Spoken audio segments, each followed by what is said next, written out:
Gusto mo ba na siya ay palaging atat na atat sa sobrang pananabik niya sa'yo? Malayo o malapit man kayo sa isa't isa? Kaya gawin mo lamang itong ritual na ibabahagi ko sa inyo ngayon, lalong-lalo na kung nagkamalabuan kayo ng partner mo at parang nawala na siya ng gana sa'yo. Pues gawin mo itong ritual at paniguradong manumbalik ang sobrang pagmamahal at pananabik niya sa'yo.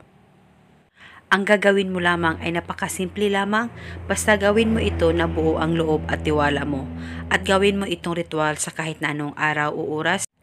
At pwede mo gawin o simulan ang ritual na ito sa oras na makita mo ang video na ito. Ang gagawin mo lamang, kumuha ka lamang ng kahit na anong kulay na panulat at maghanda ka rin ng papel, kahit maliit na papel ay pwedeng gamitin. At pagkatapos nito, isulat mo lamang ang pangalan at apelyido ng taong gusto mong gawa ng ritual na 3 beses, at sa likod ay isulat mo rin ang kanyang pangalan at apelyido ng 3 beses rin. At pagkatapos nito, kumuha ka lamang ng kahit anong pabango mo na ginagamit mo, kahit anong pabango ay pwedeng gamitin. At pagkatapos ay patakan mo lamang ang kanyang pangalan o spray nyo lamang ang kanyang pangalan ng pabango mo, kahit ilang patak o kahit ilang spray.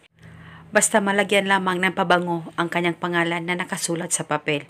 Basta lagyan mo lamang ng pabango sa harap at sa likod ng papel na sinulatan mo ng kanyang pangalan at apelyido. At pagkatapos nito, tupiin mo ng kahit ilang tupi ang papel. At pagkatapos, hawakan mo lamang ito.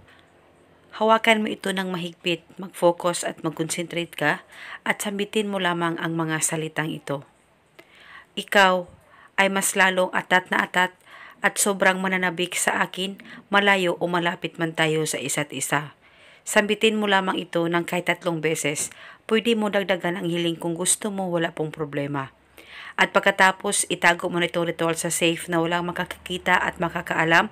Pwede mo ito ilagay sa wallet mo, sa bag mo o sa bulsa mo o di kaya sa unan mo. Basta ilagay ito sa safe na wala talagang makakaalam na gumagawa ka ng ritual. At pwede mo rin itong ilagay sa likod ng case ng cellphone mo at hayaan mo lang ito.